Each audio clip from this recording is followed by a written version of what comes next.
Parang nakikinita ko na ang mga itsura nila nang sabihin mo sa kanilang umalis na sa tinitirahan nila. Grabe nga po yung pamumutla nila. Kung nakita nyo lang talaga ng harapan, baka dun palang matawa na kayo. Nagmamakaawa rin na bigyan pa sila ng palugit. Ayaw kasing magbayad sa tamang oras eh. Tama lang sa kanila ang mapalaya sa kanilang tinitirahan. Tiniyak nyo ba na wala ni isang gamit nila ang natira doon? Opo ma, ipinadlock din ang buong bahay at may iniwan akong magbabantay. Ay, ang galing mo talaga, anak. Maaasahan ka na sa lahat ng oras. Gusto ko po kasi na ipagmalaki niyo ako. Mula pa noon, lagi na kitang ipinagmamalaki. Sabihin mo sa akin kung anong reward ang gusto mong matanggap. Kahit ano po ma, basta galing sa inyo. O sige, ako na lang ang bahalang mag-isip kung ano ang ibibigay ko sa'yo. Ang yumaong asawa ni Soledad ay 20 taon din nagtrabaho sa Qatar noon. Kaya maraming naipundar ng mga ari-arian na naiwan sa asawa. Sa kasamaang palad binawian ng lalaki dahil sa sakit na cancer. May ilang taon na rin ang nakakalipas. May 3 silang anak at si Beverly ang bunso at nagmana ang ugali sa nanay niya. Siya na lang din ang tanging kasama ng ina sa bahay nila. Bev, tumawag na ba ang ate at kuya mo? Hindi pa po ma, nagsabi po ba na tatawag sila ngayon? Ay, nako. Para silang hindi ka pamilya. Pati pagtawag sa atin kinatatamaran pa nila. Ganun po yata kapag pamilyado na, nag-iiba na ang prioridad sa buhay. Kaya ikaw, kapag nag-asawa ka, dapat dito kayo sa bahay tumira. Huwag ka nang lalayo. Oo naman ma, tsaka nangako kayo na sa akin mapupunta ang bahay na to. Tutuparin ko yung pangako ko. Basta lagi ka lang masunurin sa akin. Emma, ano nga po palang gagawin niyo sa lupa na kinuha niyo sa pamilya ni Namang Igme? Ipagigiba ko ang bahay na yon at saka ko patatayuan ng apartment. Maganda nga po ang idea niyo ma. Uso ngayon ang mga paupahan kahit saan. Gayahin mo ko. Laging maganda ang mga plano sa buhay. Ay, siya nga pala. Natawagan mo na ba si Berting? Opo ma, nung isang araw pa, sabi ngayon daw pupunta dito sa atin. Bakit hanggang ngayon wala pa rin? Pambihira ang taong yun, oh. Puro paasa na lang ang ginagawa. Hintayin pa po natin hanggang mamaya. Kapag wala pa rin, tsaka na kayo gumawa ng hakbang. Akala yata niya, porket kamag-anak kami palalampasin ko na ang malaking utang niya sa akin. Ang tagal na po di ba ng utang niya? Matagal na nga. Nauna pang naging kalansay ang katawan ng asawa niya kesa bayaran ng utang niya sa akin. Kapag nakiusap ulit sa inyo, wag niyo nang pagbigyan pa. Kunin niyo na lang kung anong meron siya. Yan na nga ang problema Wala naman akong mahahatak sa kanya na kahit ano. Paano yan? Alangan naman na pabayaan niyo na lang ang utang niya sa inyo. Hindi maaari yon. Mag-iisip na lang ako ng paraan kung paano ko siya masisingil sa utang niya sa akin.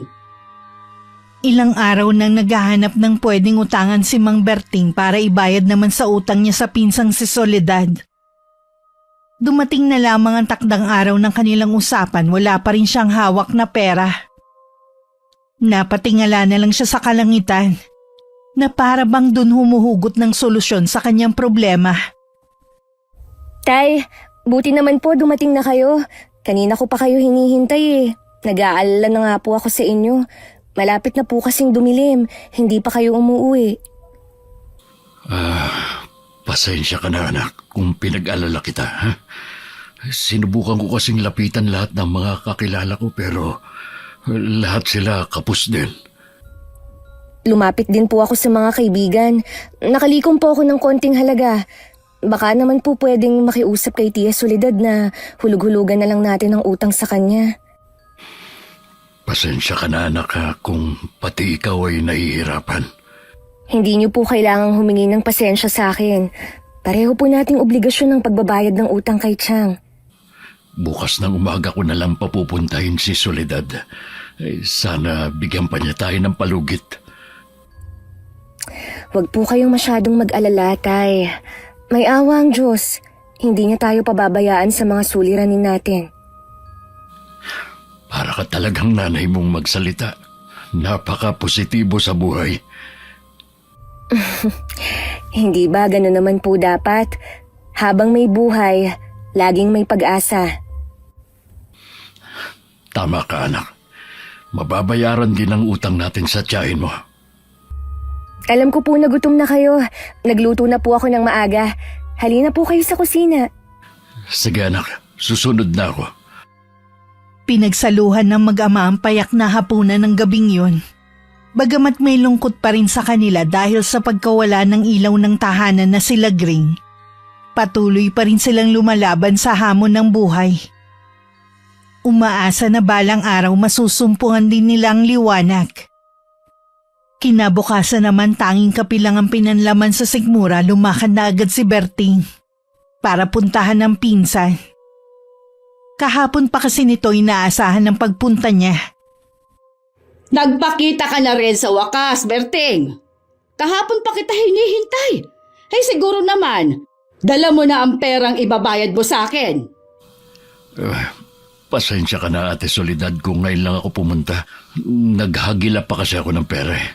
Ito lang ang dala ko. Hiniram lang yan ng anak ko sa mga kaibigan niya. 3,000? Aba, Berting, nasa mahigit 100 ang utang mo sa akin. Baka nakakalimutan mo.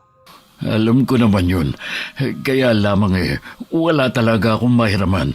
May iba pa rin kasi akong utang na binabayaran. Wala akong pakialam sa iba mong utang. Basta yung utang mo sa akin ang unahin mo. Babayaran ko naman ang utang ko sa iyo. Hindi ko yun tatakbuhan. Makikiusap sana ako kung maaari. Bigyan mo pa ako ng palugit. 1 taon na ang utang mo sa akin, hoy! Buhay pa ang asawa mo, utang na yon. Hindi ka naman kasi dapat mababaon sa utang kung hinayaan mo na lang sana ang asawa mong mamatay. Mahal ko ang asawa ko, kaya inilabang ko siya hanggang sa uli. At hindi ko pinagsisisihan ang ginawa ko. Tingnan mo naman ang naging resulta. Baon ka ngayon sa utang. Kita mo naman ang asawa ko noon. Maaga nabing natuklasan ang kanser niya, pero namatay pa rin siya. Lalo na sa asawa mo, nasa stage 4 na pala ang kanser noon, ipinagamot niyo pa. Kahit sino naman na nasa kalagayan ko, tingin ko ganun din ang gagawin. Nagkataon lang na wala kaming pera para suportahan ang gamutan niya noon. Kahit ano pa ang sabihin mo, baon ka pa rin sa utang. Kung ako sa'yo, gumawa ka ng paraan kung paano mo ako mababayaran. Wala akong pakialam kung ibenta mo man ang kaluluwa mo. Wala ka talagang mapipiga sa akin kahit anong gawin mo. May trabaho naman ako ngayon. Pangako, magbibigay ako kada sahod ko. Talagang inuubos mong pasensya ko, ha? Ipakukulong na lang kita. Maawa ka. May anak ako na umaasa pa sa akin. Babayaran naman kita eh. Wala akong balak na takasan ang hiniram ko sa iyong pera. May palabra de honor ako. Hindi na! Masyado mo naman inaabuso ang pagiging magkamag-anak natin. Mamili ka. Babayaran mo ako o tatawag ako ng pulis. Ate Soledad, wala talaga akong maibabayad sa iyo ngayon. Wala rin akong ari-arian na pwede kong ibigay sa iyo. Tatanggapin ko na lang siguro ang desisyon mo na ipakulong ako. Talaga matigas ka, ha? Yung anak mo bang si Ara nag-aaral pa? Hindi na siya nakapagpatuloy dahil sa kawalan ng pera. Dalhin mo siya dito bukas na bukas din. Ha? Bakit ate? Anong kailangan mo kay Ara? Tamang-tama. Wala akong kasambahay ngayon. Sakto't naghahanap ako. Siya na lang ang magtrabaho para sa akin kapalit ng utang mo. Maawa ka, Ate Soledad. Ako may utang sa'yo. Huwag mo namang idamay ang anak ko. Ang utang ng magulang ay utang na rin ng anak. Kaya may obligasyon din si Ara na magbayad. Ako ang kausap mo. Pabayaan mo na lang si Ara. Mamili ka. Ipakukulong kita. O magtatrabaho si Ara bilang kasambahay ko. Mas maigi pang ipakulong mo na lang ako. Hindi ka na naman nag-iisip, ano? Ayaw mo yata na mabayaran ang utang mo eh. Kilala kita na malupit sa mga nagtatrabaho sa'yo. Hindi ko hahayaan ng kaisa-isa kong anak makaranas ng kaapihan mula sa'yo. Di bali na lang na ako magdusa sa kulungan. Kaya ano pa hinihintay mo? Tumawag ka na ng pulis. Huwag ka nga mayabang! Akala mo yata ay madali ang buhay sa kulungan. Kung tutuusin, ginagawa na kita ng pabor. 1 taon lang naman magtatrabaho ang anak mo sa akin. At pagkatapos nun, bayad ka na. Simple lang ang gusto ko. Sumunod siya agad sa mga inuutos ko. Wala kaming magiging problema. Buo ng desisyon ko. Hindi ako papayag na maging kasambahay ninyo si Ara. Huwag ka munang magmadali sa pagdedesisyon. Bibigyan kita hanggang sa linggo. May 3 araw ka para pag-isipan at sabihin sa anak mo ang alok ko. Laylay ang balikat na umuwi ng bahay si Berting. Hindi naman niya nadatnan ng anak sa kanila. Marahil ume-extra na naman bilang tindera sa palengke. Pagdating ng dalaga, agad siyang inusisa nito sa naging pag-uusap nila ng tiyahin. Tinanggap po ba ni Tia Soledad ang pera? Oo, kaya lang galit na galit siya. Gusto niya akong ipakulong kung hindi ko siya mababayaran. Hindi kasi siya pumayag na hulugan ko ang utang kada sahod ko. Ayoko po kayong makulong, Tay. Hanggang sa linggo, maghahanap ako ng pambayad sa kanya. Kung wala akong mahanap, tatanggapin ko na lang ang kapalaran ko. Maghahanap din po ako ng mahihiraman. Pasensya ka na, anak. Kung pati ikaw nadadamay sa problema ko. Wala pong ibang magtutulungan kundi tayo. Susubukan ko pong manghiram sa amo ko bukas. Maghahanap din po ako ng trabaho na may malaking sahod. Kahit pagsamasamahin pa natin ang malilikom nating pera, hindi pa rin sasapat. Wala na po bang paraan, Tay? Ayoko pong maiwang mag-isa. Wala na nga ang inay. Pati ba kayo makukulong pa?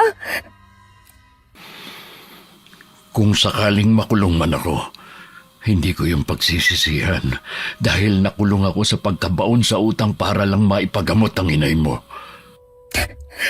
Tay, mag-iisip po ako ng paraan.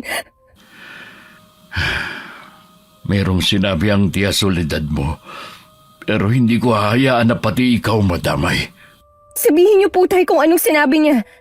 Ara, anak, gusto ng tiyahin mo na pumasok ka na kasambahay sa kanila kapalit ng utang natin. Ano? Gusto niya na maging kasambahay nila ako? Oo, pero hindi ako pumayag. Mas gugustuhin ko pang makulong na lang. Tay, payag po ako. Kung yun lang ang paraan para makabayad tayo. Anak, alam mong malupit sila sa lahat na nagtatrabaho sa kanila. Ayoko maranasan mong pagmamalupit nila. Mas nanaisin ko pang makulong na lang kaysa saktan kanila.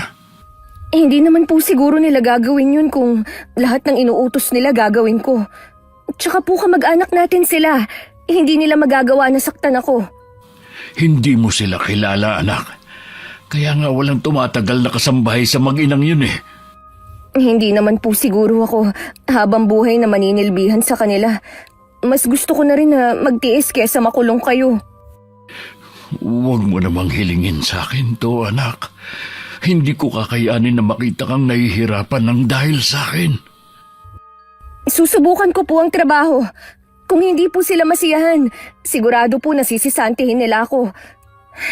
Sige na po, Tay. Pumayag na kayo. Ako na lang po ang ipambayad niyo sa utang natin kay Tia Soledad. Matiim lamang na tinitigan ni Berting ang anak. Bago marahan na tumalikod at naglakad palayo. Naguguluhan siya kung papayagan ba niya ang dalaga kung ito mismo ang nakikiusap. Lalong bumigat ang pakiramdam niya dahil pakiwari niya. Mas lalo siyang nawalan ng silbi bilang ama. Ilang araw nang napapansin ni Ara ang ama na malalim ang iniisip. Minsan nagigisnan niya sa hating gabi na nakatingin sa kawalan. Habang nakatayo sa tapat ng bintana. Alam niyang naguguluhan ng ama sa kanilang sitwasyon. Kailangan niya lang tong kumbinsihin para matapos na ang problema nila. Bukas na po ang deadline sa atin ni Tia Soledad. Hihintayin ko na lang sila ng mga pulis dito sa bahay. Tay, maiiwasan naman po natin na makulong kayo. Kung papayag ako sa kagustuhan ni Chang. Meron pa naman tayo hanggang bukas. Lalabas ako ngayon para manghiram ng pera sa kakilala ko. Huwag na po kayong mag-aksaya ng oras, Tay. Alam naman po natin na wala nang magpapahiram sa inyo. Ito na lang po ang paraan para hindi kayo makulong. Anak, mahirap kasing maging kasambahay. Ayoko na balang araw pagsisihan ko na pinayagan kita. Nakikiusap po ako sa inyo, Tay. Halang-alang kay nanay. Mabilis lang po ang panahon. Hindi natin namamalayan. Bayad na tayo sa utang natin. Hindi mo pa rin maiaalis sa akin ang labis na mag-alala sa'yo. Papayag naman po siguro si Chang na dalawin niyo ako ron. Sinasabi ko na sa'yo, mahirap maging kasambahay. Hindi mo naman sineseryoso ang sinasabi ko eh. May mga kakilala po ako na namamasukan bilang kasambahay. Yung iba nga po mas bata pa sa akin eh. Nakakaya naman po ang trabaho. Sige na po, Tay. Pumayag na kayo. Pero anak, iba ang ugali ng pinsan kong si Soledad. Mapang-api ang mag-inang yun. Kaya ko pong tiisin, Tay, lahat ng sasabihin nila. Huwag lang po kayong makulong. Mas hindi ko po kakayanin yun. Napakabait mo talaga, anak. Sana balang araw, masuklian ko ang gagawin mong pagsasakripisyo. Payag na po ba kayo, Tay? Oo, pero sisikapin ko makahanap ng pera para hindi mo na kailangan magtagal pa dun. Sisipagan ko po ang trabaho ko para matuwa sa akin ang Chang. Basta mag-iingat ka dun. Kapag hindi mo kaya ang trabaho, umuwi ka kagad dito. Opo, Tay. Huwag na po kayong malungkot. Hindi mo maiaalis sa akin ng malungkot at mag-alala. Nalulungkot din po ako dahil magkakahiwalay tayo. Dadalawin ko na lang po kayo kapag day off ko. Isipin niyo na lang po na para ito kay nanay. Mahigpit pang niyakap ni Ara ang ama na hindi na napigilan ng mapaluha. Siya man ay hindi na rin napigilan ng mapaiyak. Kinabukasan maaga siyang inatid ng ama sa bahay ng tiyahin. Si Beverly ang nagpapasok sa kanila sa loob. Sandaling nag-uusap muna sina Soledad at Berting bago pinauwi ang huli. Kabado namang naiwan si Ara. Nananatiling nakatayo habang nakaupo ang mag-ina. Siguro naman, alam mo na ang dahilan kung bakit ka nandito. Opo, Tia Soledad. Para po magbayad ng utang namin sa inyo. Mabuti naman malinaw sa'yo kung ano ang gagawin mo dito sa bahay. Pagbubutihan ko po ang pagtatrabaho ko sa inyo. Dapat lang no, aba sa laki ng utang nyo sa amin. Duda ako kung mababayaran nyo pa kami. Pasalamat na lang kayong mag-ama may konsiderasyon ng mama sa inyo. Sa lahat ng ayoko, yung mabagal kumilos at walang kusa. Huwag mo nang hintayin na utusan pa kita. Gusto ko madaling araw pa lang, gising ka na. Naiintindihan mo ba, Ara? Opo, Chang. Idadagdag ko na rin. Ayaw namin ang malikot ang kamay at nakikialam na lang basta. Hintayin mong bigyan ka namin ng pagkain, hindi yung basta ka na lang kukuha ng walang paalam. Baka mauna ka pang makulong kesa sa tatay mo. Hindi naman po malikot ang kamay ko. Hindi po ako pinalaki ng mga magulang ko na pag-iinteresa ng hindi sa akin. Malalaman natin sa mga susunod na araw kung nagsasabi ka ng totoo. Samahan mo na si Ara sa magiging kwarto niya sa likod. Ituro mo na rin sa kanya ang gagawin niya ngayon at ang pagkakasunod-sunod ng gawain niya. Ano pang itinatayo-tayo mo dyan? Sumunod ka sa akin, bilisan mo! Oo, Te. Mabilis nang sumunod ang dalaga kay Beverly. Dinala si Ara ng pinsan sa isang maliit na kwarto na walang bintana. Inilapag lang niya ang bag at saka na siya nag-umpisa sa kanyang gawain. Una muna niyang nilinis ang labas ng bahay. Sunod ang sala at kusina. Kumakalam na ang kanyang sikmura pero hindi pa rin siya tinatawag para kumain. Pasado 2:00 na nang pakainin siya. Bakit wala kang ganang kumain? Hindi mo ba gusto yung pagkain mo? Hindi naman, Te. Medyo napapagod lang po ako. Bawal dito ang babagal-bagal. Pagkatapos mong kumain, linisin mo yung mga kwarto sa taas. Mamayang gabi bago ka matulog, plansyahin mo yung mga damit namin ng mama. Opo, Ate Beverly. Siya nga pala, kapag may bisita dito sa bahay, huwag ka magpapakita ha. Doon ka lang sa kusina. Malilintikan ka sa amin ng mama kapag hindi ka sumunod. Bakit hindi ako pwedeng makita ng mga bisita nyo? Nagtanong ka pa talaga? Sino ba amo mo dito ha? Kayo po ni Chang. Yun naman pala eh, kapag meron kaming sinabi o inutos ni mama, sumunod ka na lang. Dapat wala nang tanong-tanong. Pasensya na, te. Nagtataka lang naman ako eh. Kung gusto mong mabayaran yung utang nyo, ayusin mong pagsisilbi mo sa amin. Oras na hindi matuwa si mama, baka palayasin ka niya at ipakulong ang itay mo. Huwag, ate. Maawa kayo kay Itay. Aayusin ko ang trabaho ko sa inyo. Huwag nyo lang ipakulong ang itay ko. Bilisan mo na lang kumain, marami ka pang gagawin. Hindi sa lahat ng oras kailangan kong bantayan ang trabaho mo. May iba rin akong dapat gawin. Napakakupad! Kaning lamig ang kinakain ni Ara. Matigas na rin yun kaya nahihirapan siyang nguyain. Ganon din ang pritong isda. Dahil sa nakikitang pagkainip sa mukha ng pinsan, tinapos na niya ang pagkain. At saka sumunod sa kanya. Pasado 7:00 na nang matapos siya sa paglilinis sa taas. Kumain lang siya ng hapunan saka naman hinarap ang pamamalansya. Dahil sa matinding pagod, tanghali na nagising ang dalaga. Ara! Bumangon ka dyan!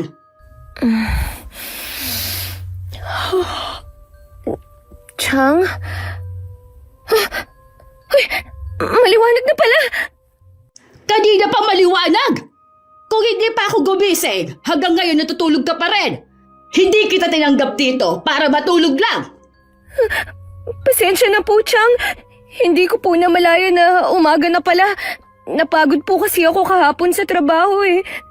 Natural lang na magtrabaho ka. Kaya wag mong idahilan na napagod ka kahapon. Sa halip na marami ka na sanang nagawa rito sa bahay, ang sarap pa ng tulog mo.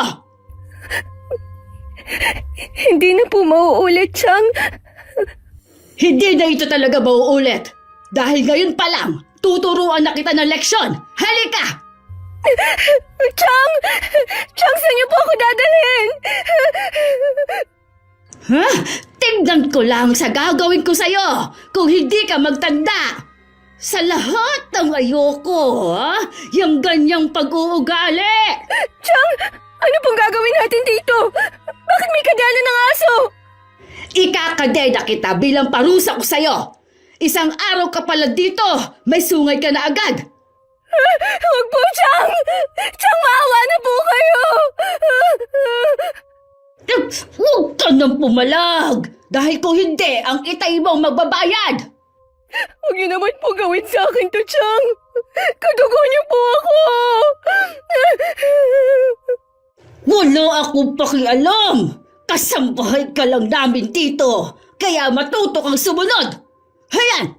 Diyan ka! Huwag niyo po akong iwan dito! Maawa na po kayo! Chang! Chang! Hanggang mamaya ka dyan para magtanda ka. Chang!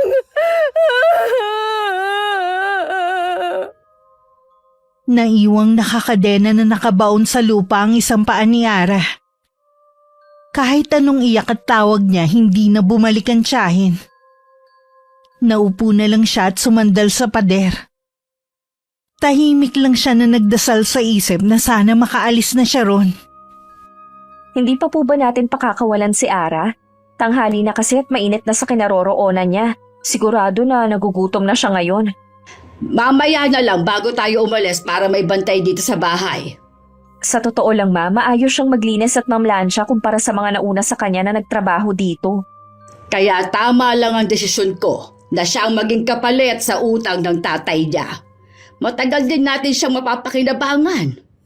Ma, seryoso po ba kayo na hindi niyo nasisingilin ng tatay niya? Aba, malaki ang 100,000 ah. Sino naman ang may sabi sa'yo na basta ko nalang kakalimutan ang utang nilang mag-ama? Hanggat nabubuhay ako, mananatili ang utang nila sa akin. Akala ko talaga ganun nyo nalang babaliwalain yun eh. Para namang hindi mo kilala. Akala ko kasi dahil kamag-anak naman natin sila mas magiging mabait kayo. Wala akong itinuturing na kapamilya kundi kayong mga anak ko lang. Kahit hindi na ako naaalalang dalawin ng mga kapatid mo. Nakausap ko po pala kagabi si ate. Hindi ko po alam kung paano to sasabihin sa inyo eh. Talaga? Ay, anong sabi ng ate mo? Bakit hindi daw sila dumadalaw dito?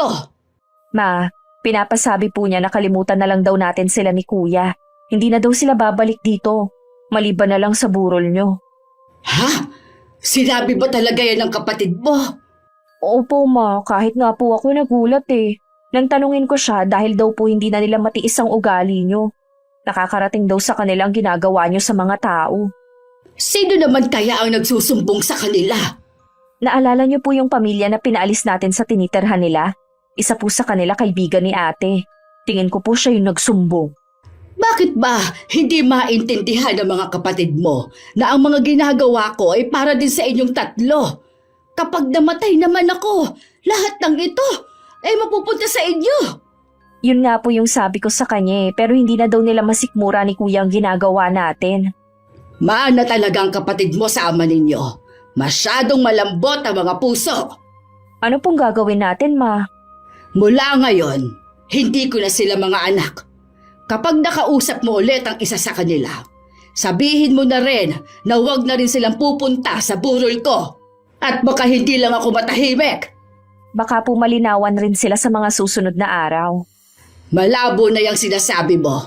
Ang mahalaga sa akin ay lagi kang nariyan. Sa iyo ko na lang ipamamana ang lahat ng ito. Talaga po ma? Sa akin niyo iiwan ang lahat ng pag-aari niyo ng papa? Oo, iha. Kaya huwag mong gagayahin ang mga kapatid mo kung ayaw mong mawalan. Opo ma, lagi lang din akong nasa tabi niyo. Ang mabuti pa, pakawalan mo na si Ara. Utusan mo kung ano ang mga gagawin ngayong araw. Gagayak na muna ako. Sumunod naman agad si Beverly sa kanyang ina. May nakaguhit pang ngiti sa kanyang labi nang puntahan si Ara. Lalo pang lumawak ang pagkakangiti niya nang makitang hindi malaman kung papaling ang dalaga dahil sa matinding init. Siguro naman magtatanda ka na. Baka mas grabe pa ang gawin sa'yo ng mama oras na matanghali ka na naman ng gising. Pangako ate, hindi na mauulit. Dapat lang. Siya nga pala, sabi ni mama, imap po ulit ang sahig sa sala. Kailangan makintab yun pagbalik namin. Ate, pwede bang kumain muna ako? Kanina pa kasi ako nagugutom eh. O sige na, kumain ka na nga muna. Hayan ang pagkain sa mesa. Huwag mo nga palang tangkain na kumuha sa refa dahil kung hindi, sa akin ka naman malilintikan. Opo ate, hindi po ako makikialam. Sapat na po ang kanin at ulam para may lakas akong magtrabaho. Mabuti naman kung ganon. Pati pala yung kwarto ko, linisan mo na rin at palitan ng kobre kama. Gusto ko pag uwi ko malinis na ha. Opo te. Bilisan mo nang kumain dyan at paalis pa kami ng mama. Ate, kagabi pa po itong kanin at ulam na ito. Panis na po kasi. Ano pinagsasabi mo dyan? Pwede pa yan no? Huwag ka mag-aksaya ng pagkain, isa pa yan sa ikinagagalit ni mama. Panis na po talaga. Kahit aso hindi na ito makakain eh. Bahala ka na kung ayaw mong kainin yan, hindi ka na pwedeng kumuha ng ibang pagkain. Maawa ka na, te. Gutom na ako. Wala na akong lakas para magtrabaho. Sige, lakasan mo pa pag-iyak mo. Oras na marinig ka ni mama, parurusahan ka ulit nun. Gusto mo ba? Ayoko, te. Nakikiusap naman po ko sa inyo eh. Kahit konting pagkain lang. May lumang tinapay pa sa cabinet. Yun na lang ang kainin mo kung ayaw mo yung pagkain sa harapan mo. Huwag mo lang ipapakita kay mama. Salamat, te. Basta yung inuutos ko sa'yo ha, huwag mong kalilimutan. Narinig ng dalawa ang pagtawag ni Soledad sa anak. Naulinigan pa ni Ara na aalis na ang mag-ina. Mabilis na rin siyang iniwan ni Beverly sa kusina. Nang masigurong wala na ang mag-ina, agad kinuha ng dalaga ang tinapay na tinutukoy ng pinsan. Kahit matigas na at may amag na ang ilang parte, pinagtiyagaan yun ng dalaga. Lumipas ang isang buwan na puro pang-aapi na lang ang nararanasan. Bumigay na rin ang katawan ni Ara. Ano pong gagawin natin, ma? Bantayan mo lang siya at kapag nagising, painumin mo ng gamot. Bakit ako kailangan magbantay sa kanya? Sino gusto mo magbantay sa kanya? Ako? Ayoko pong mapuyat sa kakabantay sa kanya. Napakahina naman pala ng resistensya ng babaeng yan. Dito pa talaga nagkasakit. Baka po humina ang katawan niya dahil kulang sa kain. Ang bigat po ng trabaho niya dito sa bahay. Kung yun lang ang budget para sa pagkain niya, ay alam nga namang makisalo siya sa atin. Baka mamaya makarating kay Tio Berting ang nangyayari sa anak niya. Malalaman lang niya kung sasabihin mo. Siyempre hindi po no, ayoko nga na mabaliktad. Baka mamaya makulong tayo. Ang layo na agad ng itinakbo ng isip mo. Hindi naman tayo makukulong ng dahil lang sa nagkasakit ng babaeng niya sa poder natin. Pero ma, pwede niyang palabasin na kaya siya nagkasakit dahil sa ginagawa natin sa kanya. Kailangang hindi makalabas ang babaeng yan dito sa bahay. Hindi po natin siya maaaring itago habang buhay. Paano kung bigla na lang sumulpot dito sa bahay si Tio Berting? Ako ang bahalang humarap sa kanya. Basta, tignan-tignan mo muna si Ara. Kainis naman, may lakad pa naman kami ng mga kaibigan ko. Ngayon lang naman Tsaka ka na lang gumanti sa babaeng yan. Pahirapan mo lalo sa trabaho dito sa bahay. Sige na nga po, baka bukas magaling na siya. Uy Ara, bilisan mong gumaling, ang dami mo pang gagawin. Maiwan na muna kita riyan. May gagawin lang ako. Dahil may sakit si Ara, walang nagawa si Soledad kundi siya muna ang gumawa sa kusina. Habang abala sa ginagawa, may nag-doorbell sa gate nila. Kunot naman ang noo na lumabas siya ng bahay para tingnan kung sino ang tao. Berting! Ay, anong ginagawa mo dito? Nandito ako para dalawin si Ara. 1 buwan na kasi siyang hindi umuwi. Sabi mo kasi nung hinatid ko siya rito, papayagan mo siya mag-day off. Lagi kasi siyang kasama ni Beverly sa labas Di parang nakapag-day off na rin siya. Kaya naman hindi ko na siya pinauwi pa sa inyo. Sa susunod na lang siguro. Pwede ko ba makita si Ara? Hindi maaari. Marami siyang ginagawa ngayon. Kahit sandali lang, Ate Soledad. Namimiss ko na kasi ang anak ko Oras ng trabaho ngayon. Sa lahat ng ayoko, yung titigil sa ginagawa. Sa pag-uwi na lang niya kayo magkita. Bakit ba ayaw mong ipakita sa akin ang anak ko? Meron ka bang tinatago sa akin? Ano naman ang itatago ko sa'yo? Oras nga ng trabaho ngayon. Kung meron kang dalang pera, maisasama mo na ang anak mo. Oh, meron ka na bang pambayad, ha? Wala pa. Wala pa pala Umalis ka na! Hintayin mo na lang na umuwi ang anak mo sa inyo! Nakikiusap naman ako sa iyo, Ate Soledad. Kahit ilang minuto lang. Payagan mo na akong makita si Ara. Hindi ka ba talaga nakakaintindi, ha? Hindi nga sabi pwede! Ara! Ara, anak! Ang tatay mo to, anak! At talaga bang ginagalit mo ako, ha? Tatawag na ako ng polis kung hindi ka pa aalis! Alam ko na meron kang tinatago. Ilabas mo ang anak ko! Kahit maghapon ka pang magsisisigaw dyan, hindi lalabas si Ara! Oras na malaman ko na may ginawa kang masama sa anak ko. Patawarin ako ng Diyos. Baka kung anong magawa ko sa'yo. Naalimpungatan naman ng mga oras na yun si Ara dahil sa naririnig na ingay sa labas. Sigurado siyang boses yun ng tatay niya at tinatawag siya. Akmang tatayo siya mula sa pagkakahiga nang pigilan siya ni Beverly. Saan ka pupunta? Hindi ka pa pwedeng tumayo. Ate, tinatawag ako ni tatay. Kailangan ko lang lumabas. Hindi nga pwede. Gusto mo bang mapagalitan ni mama? Hindi ka pwedeng makita ng tatay mo na ganyan ang itsura. Ate, parang awa mo na Palabasin mo na ako dito. Gusto kong makita ang itay. Sinabi na nga hindi pwede Diyan ka lang. Itay! Itay, nandito po ako! Tulungan mo ako! Gusto ko lang umuwi, Itay! Kahit magsisigaw ka, hindi ka maririnig ng tatay mo. Ang mabuti pa, inumin mo na tong gamot para gumaling ka na. Ayoko! Hindi ko iinumin yan! Gusto ko lang umuwi! Anong ayaw mo? Ayaw mo bang gumaling, ha? Akala mo yata kung hindi ka gagaling, hindi ka nagagawa dito sa bahay. Pwes hindi mo kilala ang mama ko. Mas malala ang gagawin niya sa'yo kung hindi ka susunod. Gusto ko nang makasama ang tatay ko. Hindi ko na kaya ang ginagawa niyo sa akin.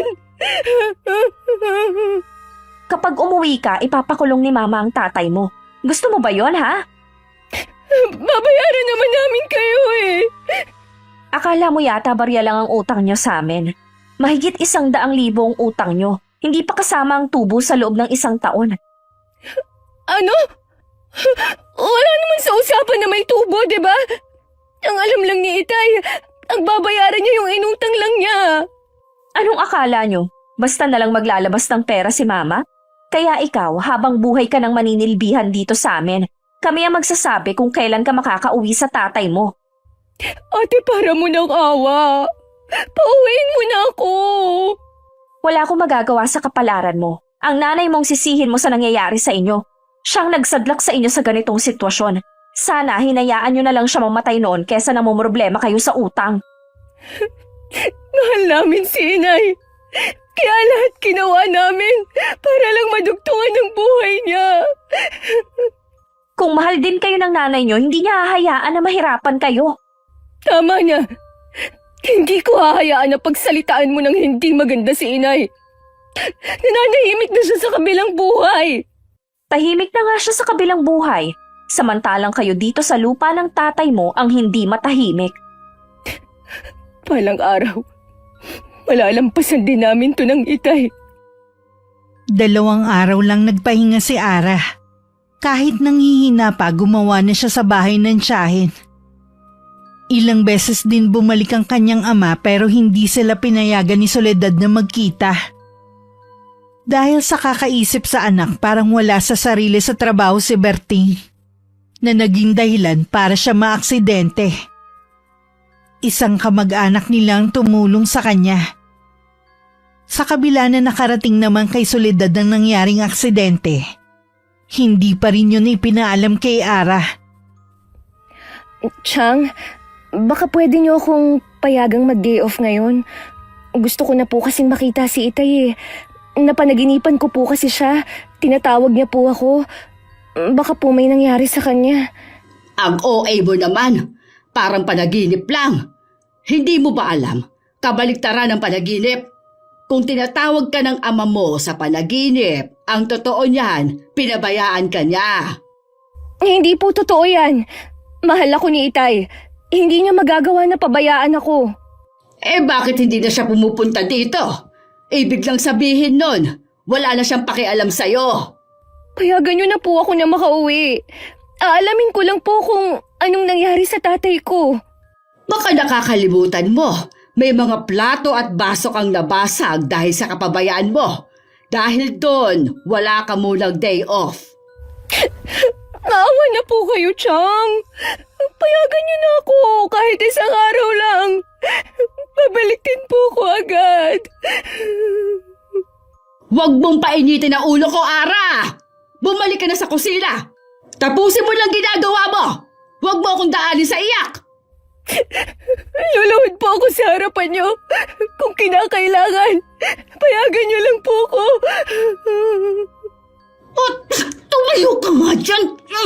Sabi ko sa kusina ka! Aray ko, Chang! Tama na ba? Masasaktan ka talaga kung hindi ka titigil! Mas matindi pa ang gagawin ko sa'yo! Ha? Sa lahat ng naging kasambahay ko, ikaw ang pinakamatigas ng ulo! Gusto ko lang pag makita kita. Talaga bang hindi ka titigil? Ano pong nangyayari dito? Bakit niyo po sinasabunutan si Ara? Ano na naman bang ginawa mong babae ka, ha? Bakit ginalit mo na naman ang mama?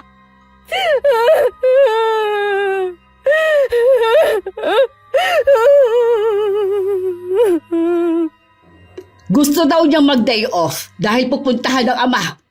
Bakit pa ang tigas ng ulo mo, ha? Bakit hindi ka maghintay kung kailan ka payagan na lumabas?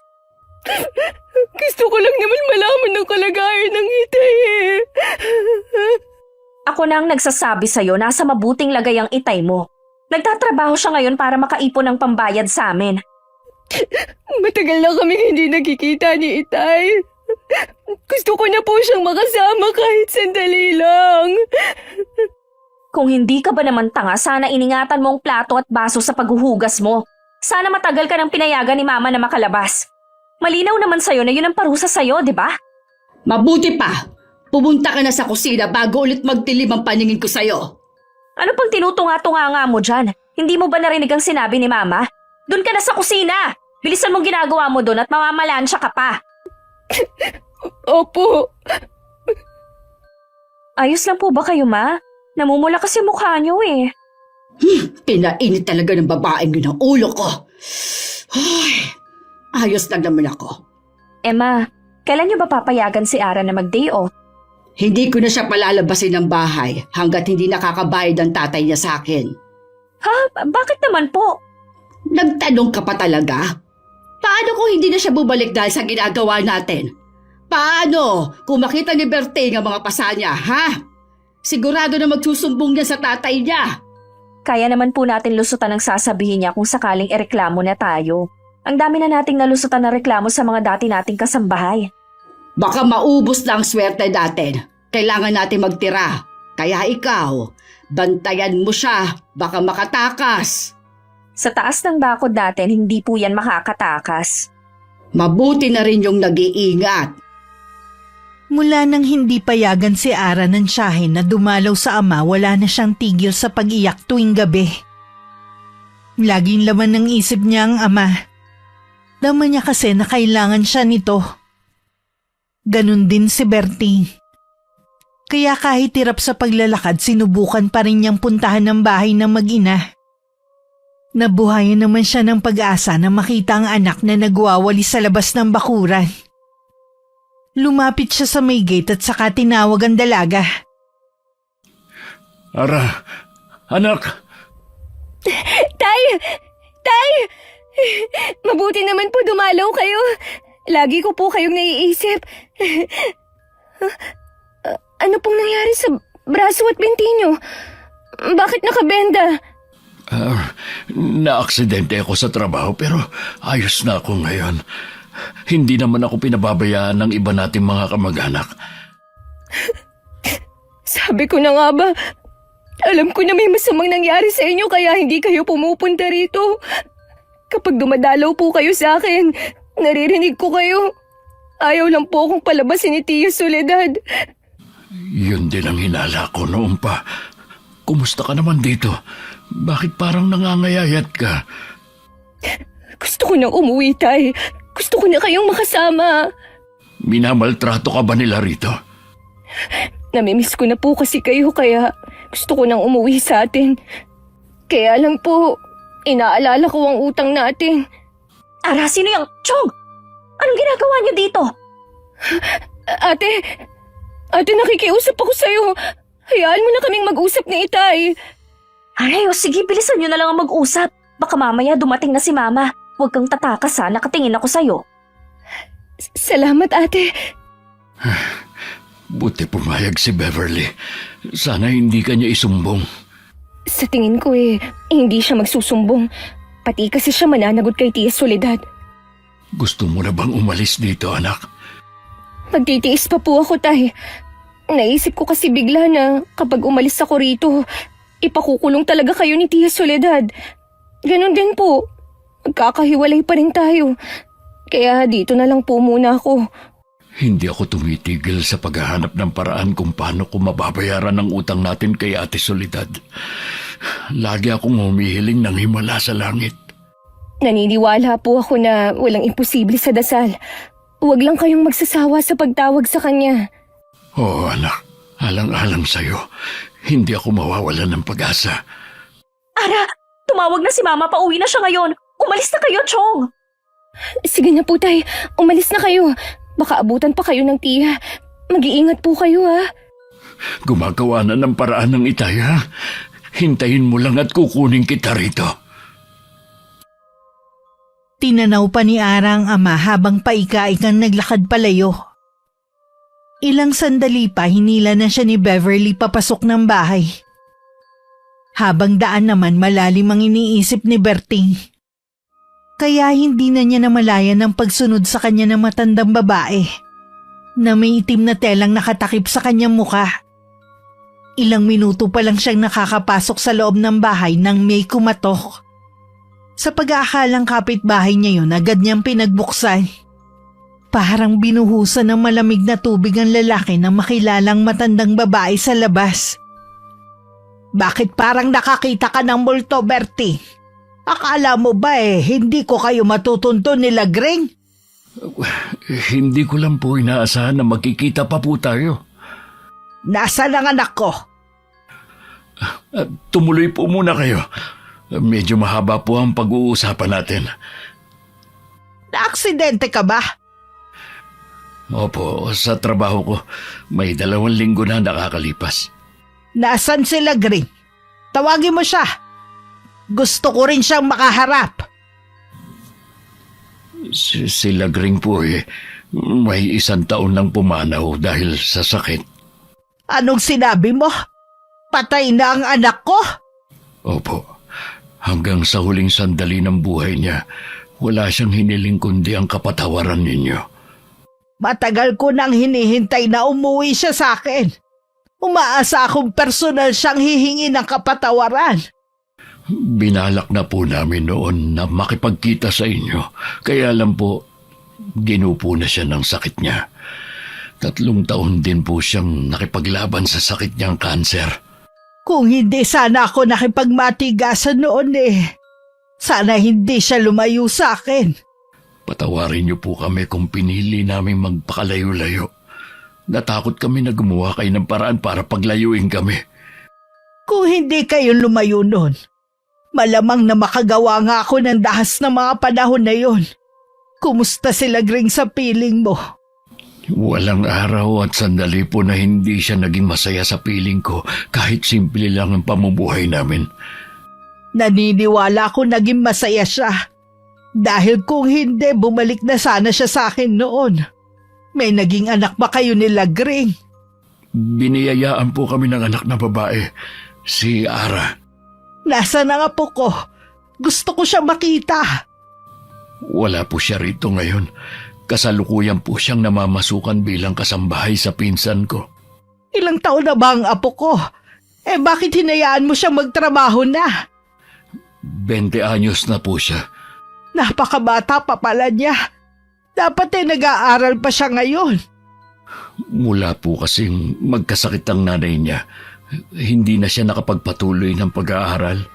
Nabaon po kami sa utang kaya kinailangan niya muna magtrabaho sa pinsan ko. Huwag mong sabihin na ipinambayad mo sa utang mo ang apo ko. Maniwala po kayo, hindi ko gusto na gawin ni Ara yun. Kaya lang talagang pinagbantaan ako ng pinsan ko na ipakukulong oras na hindi makabayad sa utang ko. Kaya napilitan na ang anak ko na mamasukan bilang kasambahay. Gumagawa naman po ako ng paraan kung kani-kanino na po ako lumapit. Maayos ba ang lagay ng apo ko sa bahay ng pinsan mo? Dinalaw ko po siya kanina. Palagay ko po hindi maayos ang lagay niya. Kunin mo ang anak mo doon. Bakit tinahayaan mo lang? Gusto ko pong magpakulong na lang pero ayaw ni Ara. Mas gugustuhin pa daw niya na magtiis doon kesa makulong ako at magkahiwalay kami. Nasisiguro kung mabait ang apo ko. Mana sa kanyang ina. Hindi lang po siya mabait. Namana din niya ang kagandahan ng nanay niya. Hindi ba taga rito ka? Bakit wala ka yatang magawa sa pinsan mo? Maimpluwensya ang pinsan ko dahil nakapangasawa ng may kaya sa buhay. Ganun ba? Yun ba ang dahilan kaya kinakayan-kayanan lang kayo ng taong yun? Nay, saan po kayo pupunta?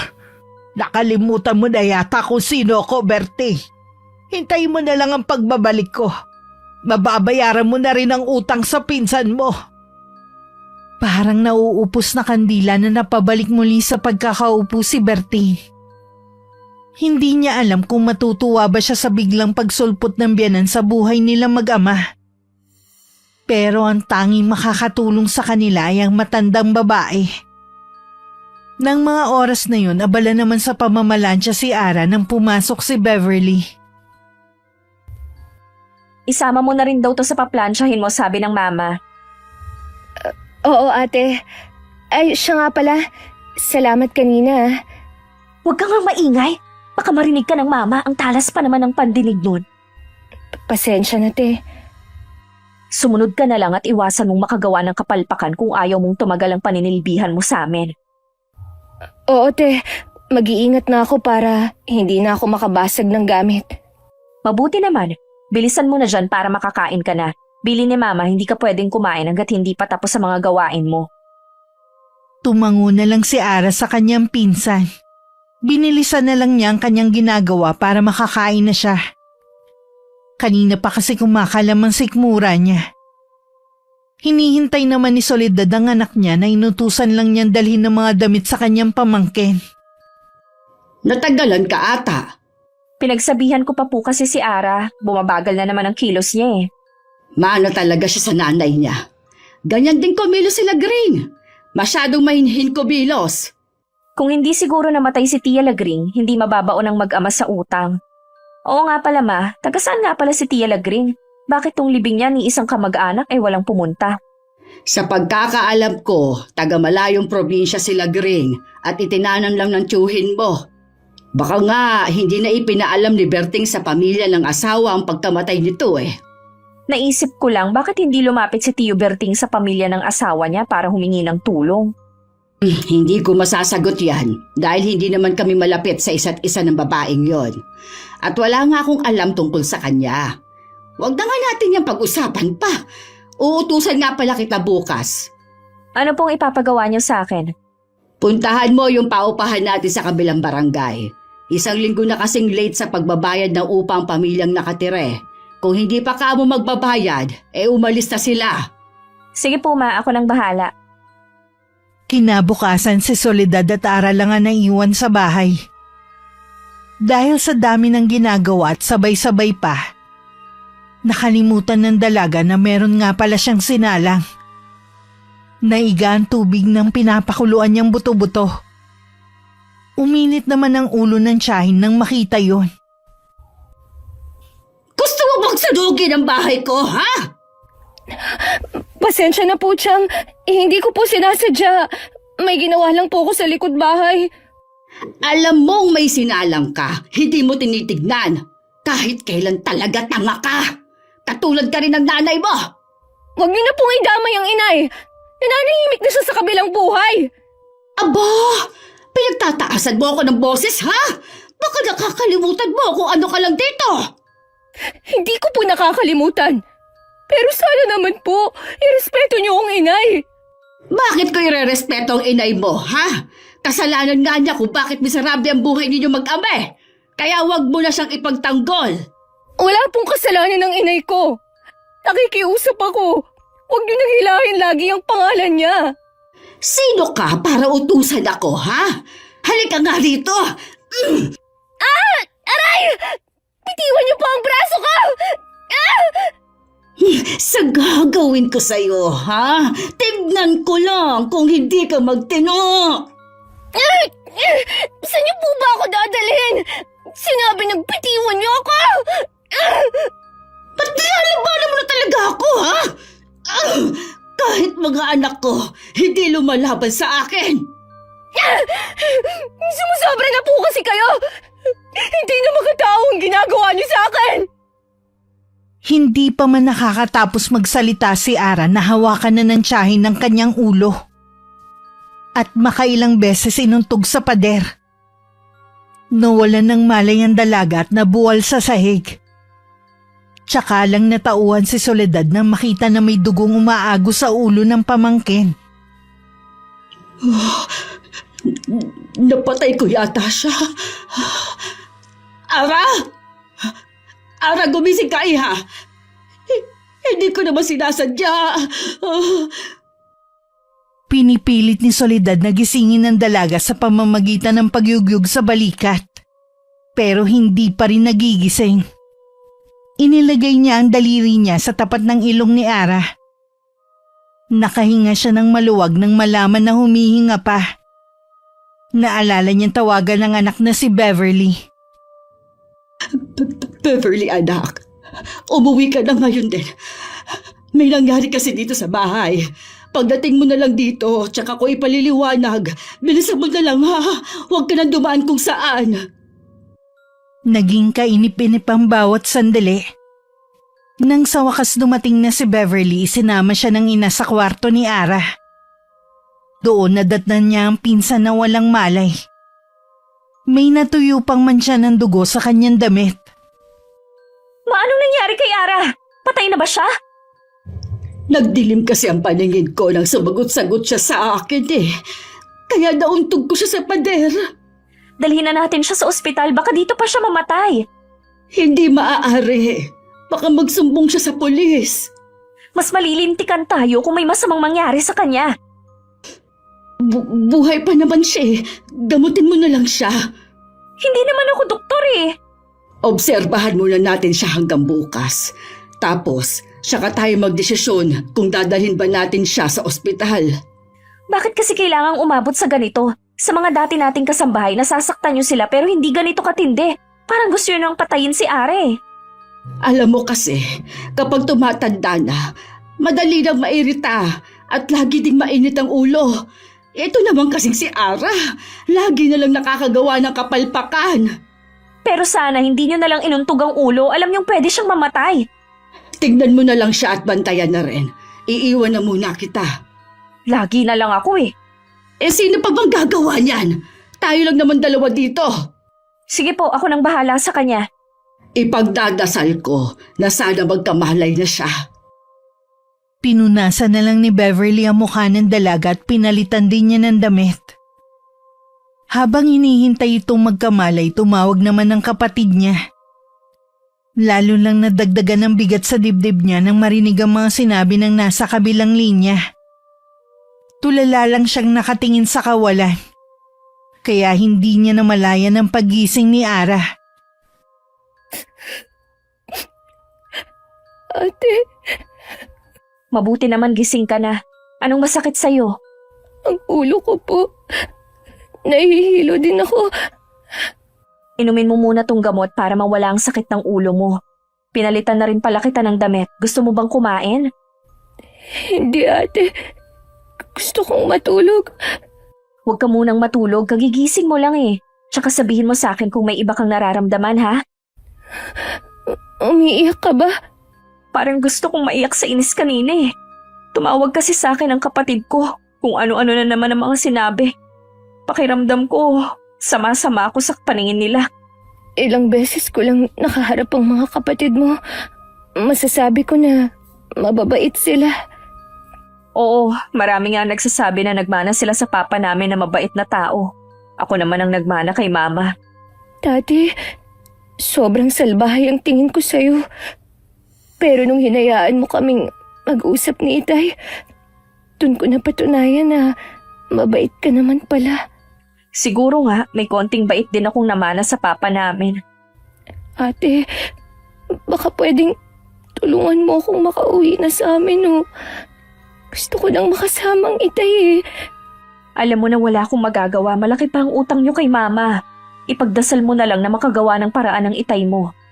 Lagi naman akong nagdadasal. Kaya lang, naiinip na ako. Huwag kang mainip. Sandali lang ha, ikukuha kita ng pagkain. Kahit siguro noodles muna at tinapay. Salamat ate. Huwag kang matutulog ha, hintayin mo ko. Tumangulang si Ara. Nang makaalis ang pinsan, taimtim siyang nagdasal. Sa kusina, nagluto ng noodles si Beverly. Pumasok naman ang kanyang ina at nagtanong sa kalagayan ni Ara. Para kanino yan? Kay Ara po. Kung ganon, gising na siya. Opo, sabi ko nga wag matutulog. Kagigising lang kasi gusto na naman matulog. Hindi po kasi maganda yung tulog ng tulog sa nabagok ang ulo. Mabuti naman maayos ng lagay niya. Kailangan pa rin po natin siyang dalhin sa ospital para matignan ng doktor. Di ba nga may malay na? Bakit kailangan pa natin siyang dalhin sa ospital? Gastos lang yon. Ulo po ang nadali kay Ara, delikado po yun. Obserbahan mo nga muna. Di ba yun ang sabi ko? Sige po, kayo ang bahala. Dadalhin ko na po muna to kay Ara. Dala ang mangkok na noodles at tinapay, pumasok si Beverly sa kwarto ng pinsan. Naabutan niya ang dalaga na nakapikit kaya mabilis niyang ginising. Inilapag naman niya ang dala sa lamesita na malapit sa higaan. Di ba sabi ko huwag kang matutulog? Bakit nakapikit ka? Pasensya ka na, te. Nahihilo kasi ako eh. Baka nagugutom ka na nga. Mabuti pa kumain ka na muna. Kaya mo bang maupong mag-isa? Oo, te. Kaya ko naman. Salamat sa pagkain. Sige na, kumain ka na. Damihan mo ang kain mo para manumbalik ang lakas mo. Ang mama mo, Nandyan lang siya. Siya nga pala, sana wag mo na lang ipaalam kahit kaninong ginawa niya sa'yo ha. Hindi naman niya sinasadya eh. Aalagaan naman kita habang hindi mo kaya para makabawi sa'yo. hindi niyo ba ako dadalhin sa ospital? Ayaw ni mama eh, obserbahan ka na lang daw muna. Sige na, unahin mo muna ang pagkain mo, mamaya na tayo mag-usap. Habang kumakain si Ara, iginala naman niya ang paningin sa kabuuan ng silid na yun. Noon lang niya napansin na walang hangin na pumapasok sa loob dahil walang bintana. Lihim na lang siyang nailing at pilit nilalabanan ng paglambot ng puso. Dahil balak niya dun matulog sa silid ng pinsan, kinuha niya sa kwarto ang electric fan. Maya-maya ang gising niya para tingnan ang kalagayan ni Ara. Kinabukasan parang lutang ang kanyang pakiramdam. Kumusta ang pasyente mo? Tulog pa po siya hanggang ngayon. Wala akong tulog sa kakabantay sa kanya. Buong gabi kasi siya na nilalagnat. Napainom mo ba siya ng gamot?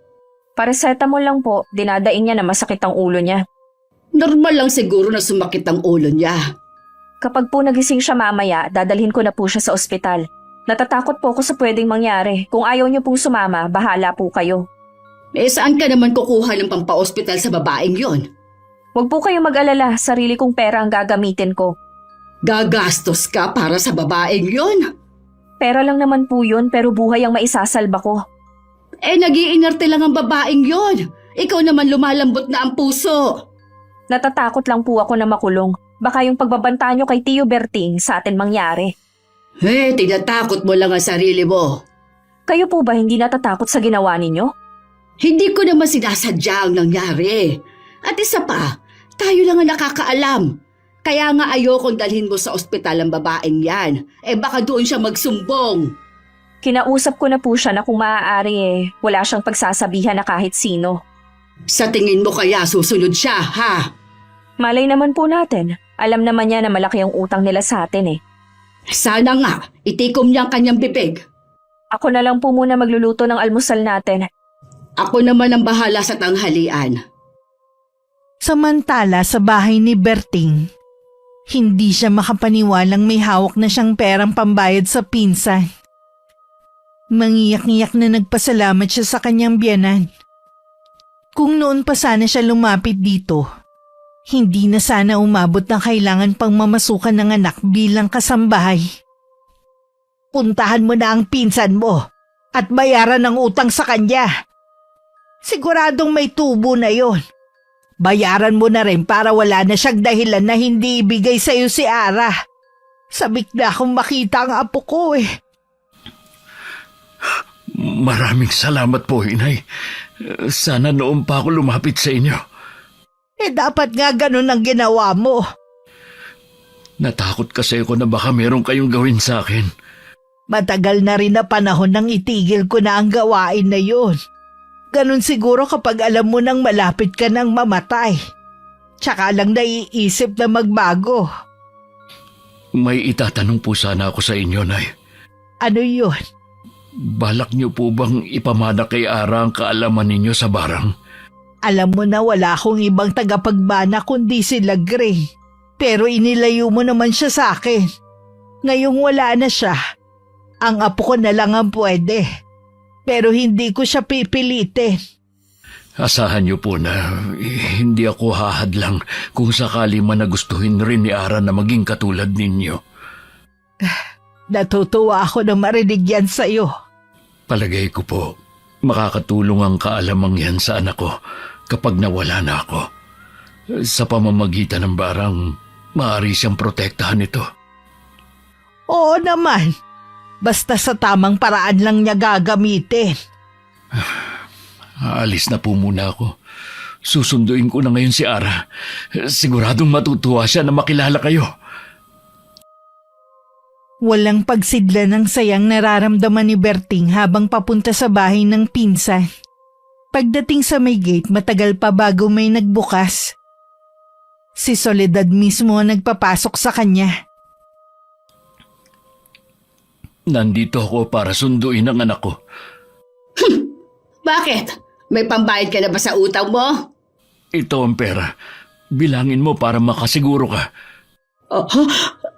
Saan ka kumuha ng ganitong malaking halaga? Hindi na importante kung saan ko kinuha. Ang mahalaga lang naman sa'yo ay pera, di ba? Ngayon, ilabas mo na si Ara. Wala siya dito ngayon. Niloloko mo ba ako? Nasaan ang anak ko? Maniwala ka sa akin. Kahit halugugin mo pa buong bahay, hindi mo makikita ang anak mo dito. Kung wala siya rito, nasaan ang anak ko? Kasama siya ni Beverly. Ilang araw din silang mawawala. Nagpasama kasi ang anak ko sa kanya at pumayag naman siya. Kapag dumating si Ara, pauuwiin ko na siya sa inyo. Nagsasabi ka ba ng totoo? Oo naman! Akala mo yata hindi ko alam ang kaapihan na ginagawa ninyo sa anak ko. Oras na makita ko na hindi maayos ang lagay niya, pagsisisihan ninyo ang bawat kaapihan na ginawa ninyo sa anak ko. Huwag mo nga akong tinatakot sa sarili kong bahay, ha? Hindi lang yan simpleng pananakot. Ang mabuti pa, umalis ka na. Huwag ka na rin babalik kahit kailan dito. Sa inyo mo na lang hintayin ang anak mo. Iginala pa ni Berting ang kanyang paningin sa bahay bago humakbang paalis. Nang makauwi, sinabi niya sa biyanan ng sinabi ng pinsan. Hindi naman nagustuhan ng matandang babae na hindi pa niya kasama ang anak na umuwi. Iba ang kutob ko, Berting. Ano po ang ibig ninyong sabihin? Nararamdaman ko na hindi nagsasabi ng totoo ang pinsan mo. Nag-aalala nga rin ako. Pero palagay ko po, wala doon si Ara. Maghintay na lang po tayo rito. Kung wala pa rin siya bukas, pupunta uli ako sa bahay ng pinsan ko. Kung nasan man si Ara ngayon, naway nasa maayos siyang kalagayan. Alam kong ligtas ang anak ko. Ayoko mag-isip ng hindi maganda. Sa wakas, makakasama na rin natin siya. Berting, kung sakali bang hilingin ko na sumama kayo sa akin sa probinsya, sasama ba kayo? Po? Sa totoo lang hindi ako sigurado. Nandito kasi ang puntod ng asawa ko. Gusto ko sanang iuwi ang kanyang labi sa amin . Gusto kong magkatabi kami ng anak ko sa himlayan. Gusto ko rin kasing doon kayo magbagong buhay na mag-ama. Wala rin ako mapag-iiwanan ng ari-arian ko kundi si Ara . Hayaan niyo po. Pag-uusapan namin ang anak ko kapag nakauwi na siya. Umaasa ko na mapagbibigyan mo ko. Nang mga oras na yun, nagkamalay na ulit si Ara sa ospital. Naisipan na siyang dalhin ng pinsan dahil wala siyang tigil sa pagsusuka. Kaya kahit tutol si Soledad, ang pinsan pa rin ang nasunod. Labis ang pagpapasalamat ng dalaga rito. Salamat naman at tagising ka na. Nasaan ako? Nandito ka sa ospital ngayon. Dinala na kita dahil napasukan kita na puno ng suka at walang malay sa kwarto mo. Salamat, ate. Hindi mo natiis na dalhin na ako rito. Sabi ko naman sa'yo kapag hindi bumuti ang lagay mo, dadalhin na kita dito sa ospital. Siya nga pala, ayos naman ang resulta ng laboratory mo. Pinasitiskan na rin kita para malaman kung may pinsala ang bungo mo. Ano ang resulta, te? Wala namang pinsala. Ay, salamat sa Diyos. Kapag pinalabas ka na ng doktor, dumiretso ka na ng uwi sa inyo. Magpakalayo-layo na kayo mag-ama. Doon kayo sa lugar na hindi kayo maaabot ng galit ni Mama. Paano ang utang namin? Hayaan mo na yun. Hindi lang naman kayo ang unang gagawa na takasan ng utang eh. Gusto ko nang umuwi sa amin. Kaya lang, inaalala kita. Baka ikaw naman ang balingan ng galit ng mama mo. Huwag mo na akong intindihin, kaya kong sarili ko. Habang buhay kong hindi makakalimutan ang ginawa mong ito, ate. Magpahinga ka na muna, sasagutin ko lang ang tawag ng mama. Kinabukasan hindi pa man pinalalabas si Ara sa ospital, minadali na siya ng pinsan na umalis. Parating na raw ang mama nito. Baka daw may mga kasama para bantayan siya.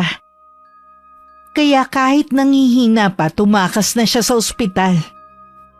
Pagdating sa bahay, saktong paalis na rin sana ang ama para pumunta sa tiyahin.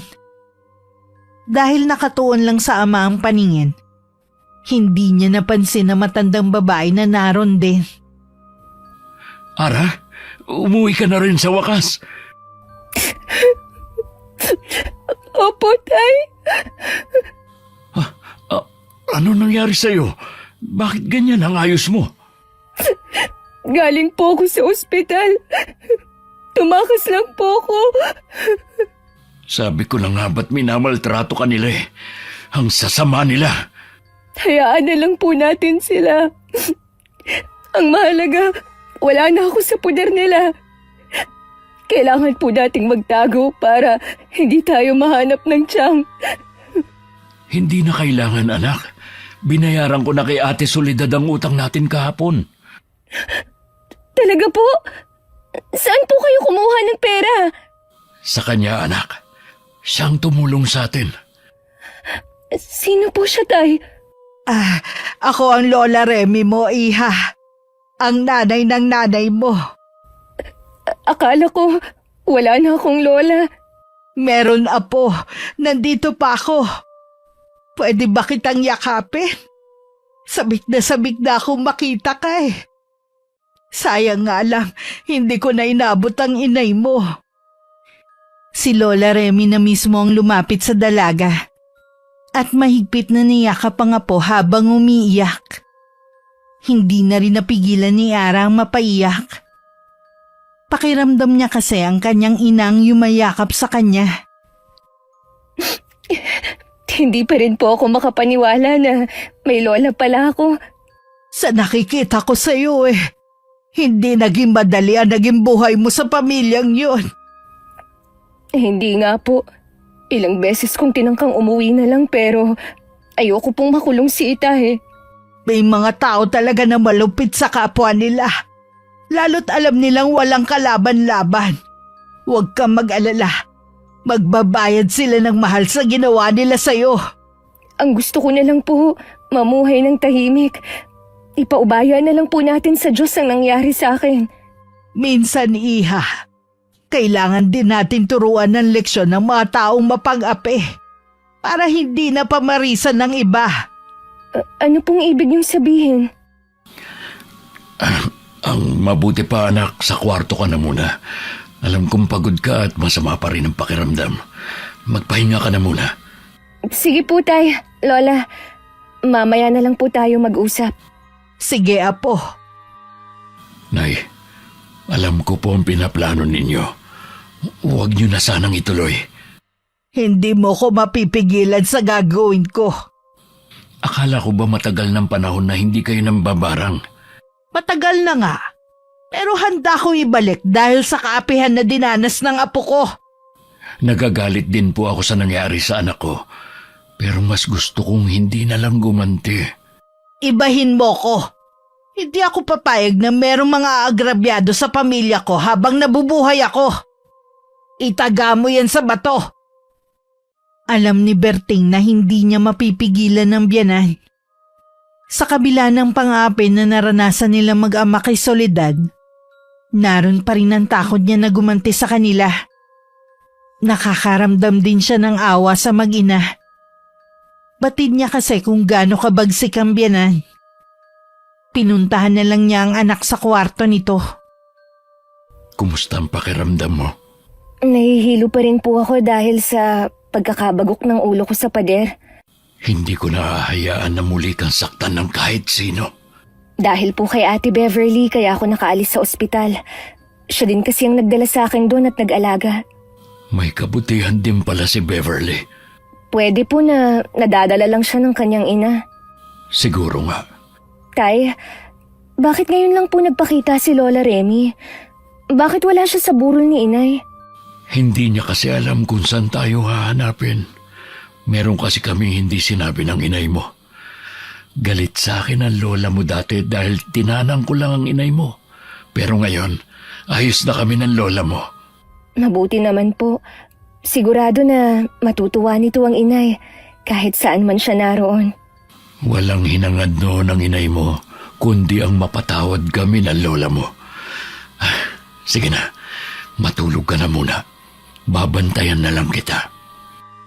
Nun lang ulit na panatag si Ara. Kaya naman nang ipikit niya ang mga mata ay agad siyang nakatulog. Hindi naman umalis sa tabi niya si Berting. Minasdan lang niya ang mahimbing na pagtulog ng anak.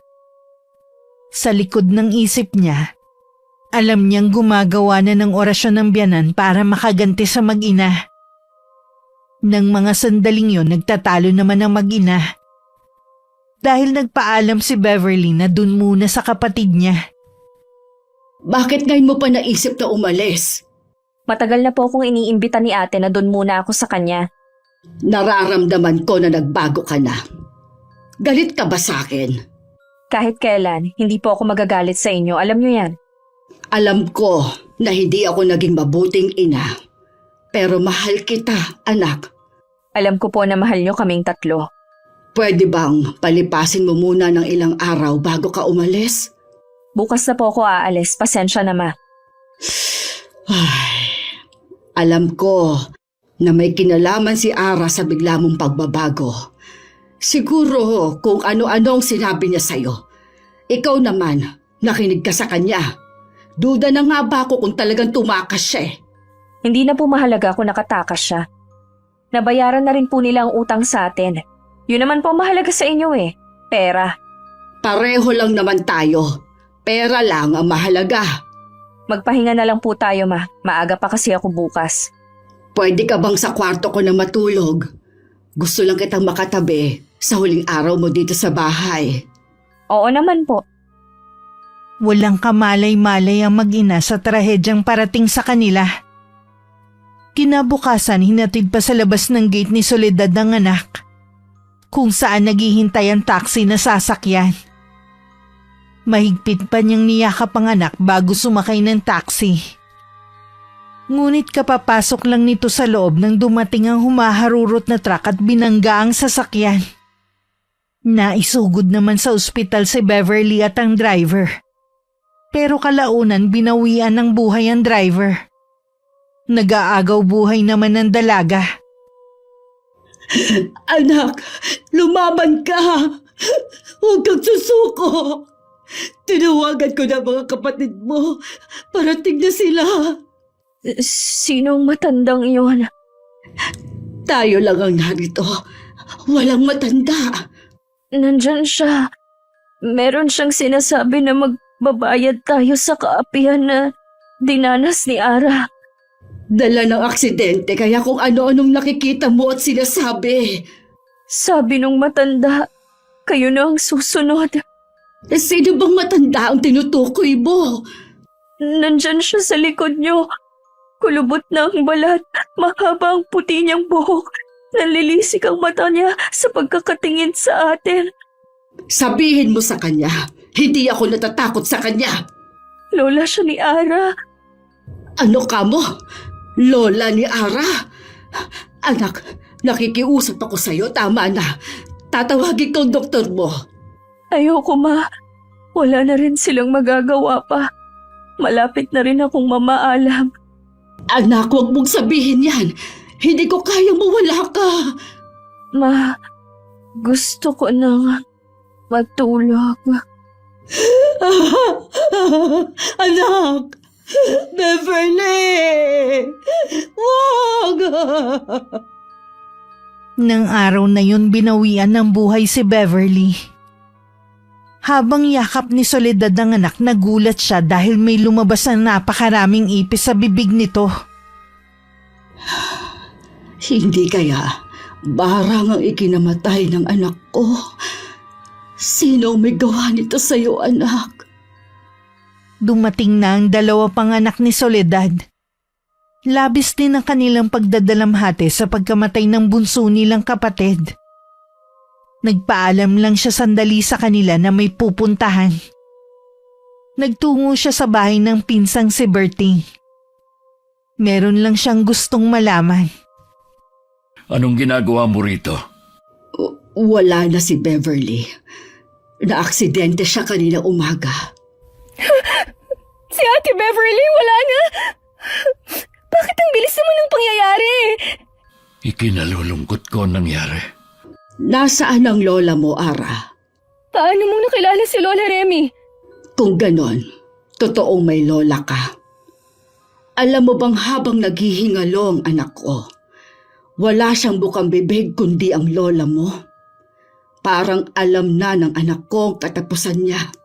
Nang mamatay siya, maraming ipis ang lumabas sa bibig niya.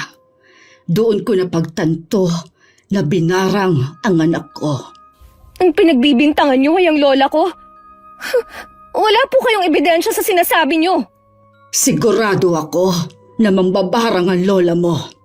Mabuti pa umalis ka na. Wala na kaming utang sa inyo kaya wala ka ng karapatan na tumapak sa bahay namin. Huwag kang mag-alala. Aalis din ako. Gusto ko lang kumpirmahin na tama ako. Nasaan nga pala ang matandang yon? Umuwi na sa probinsya ang biyanan ko. Nakikiusap po ako na umalis na kayo, Chang. Huwag mo nang hintayin na kalad ka rin pa kita palabas. Oo na! Aalis na ako! Tinanaw pa ng mag-ama sa may bintana ang pag-alis ni Soledad. Pero hindi pa man nakakalayo ang babae nang bigla siyang nangisay. At nagpaikot-ikot na parang trumpo bago bumulagta sa lupa. Nasaksihan ng mag-ama at ilan nilang kapitbahay kung paano pinasok ng napakaraming ipis ang loob ng kanyang katawan. Tay, si Chang! Wala na tayong magagawa pa. Wala na siya. Halos sabay lang silang namatay ni Ate Beverly. Sumalangit daw ang kanilang mga kaluluwa. Ano bang klaseng kababalagan ang nangyaring to? Nakipaglibing sina Berting at Ara sa mag-ina. Kinalimutan na ni Ara ang hindi magagandang ginawa sa kanya ni Beverly. Ang tanging naiwan na lang na alaala ay ang kabutihan na ginawa nito sa kanya. Nalulungkot din siya dahil hindi na nabigyan ng pagkakataon ng pinsan na tuluyang magbago. Nang mga sandaling yun nagbubunyi naman si Lola Remy. Dahil sa wakas na ipaghiganti na rin niya ang apo sa kaapihan ng mag-ina. Habang nandito ako, poprotektahan ko ang apo ko. Walang pwedeng mang-api sa kanya. Ang mananakit sa kanya, sinadya man o hindi, makakatikim ng hagupit ng aking galit. Makalipas ang 1 linggo, kinausap ni Berting ang anak. Tungkol sa alok ng kanyang biyanan na sa probinsya na lang sila manirahan. Hanggang ng mga sandaling yun, hindi pa rin alam ni Ara na isang mababarang ang kanyang Lola Remy. Na totoo ang sinasabi ni Soledad. Gusto ko na rin pong lumayo sa lugar na ito, Tay. Kaya ayos lang sa akin kung gusto niyong sa probinsya na lang tayo ni Lola tumira. Kung ganun di uuwi na tayo sa probinsya ng nanay mo. Siguradong magugustuhan mo doon. Excited na po ako na marating ang lugar kung saan lumaki ang inay. Ihanda mo na mga gamit mo. Sa 1 linggo na tayo aalis. Mamimiss ko ang lugar na ito. Marami din kasing alaala na naiwan dito ang inay mo. Ganon din po ako.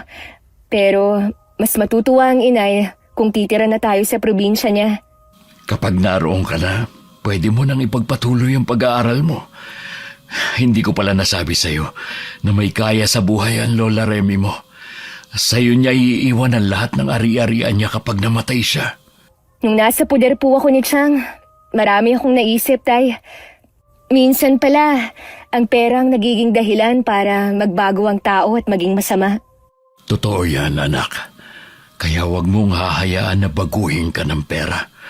Lagi mong tatandaan ang mga pangaral namin ng inay mo. Opo, Tay. Tuluyan nang nanirahan ng mag-ama sa probinsya ni Lola Remy. Bumalik na rin sa pag-aaral si Ara, habang ang kanyang amang si Berting kasalukuyang nagtatrabaho sa pabrika ng mga papel. Hanggang ng mga sandaling yon, hindi pa rin alam ng dalaga na isang mambabarang ang kanyang lola. Sa katauhan din na matandang babae, nagkaroon muli ng pangalawang ina si Ara. Wakas,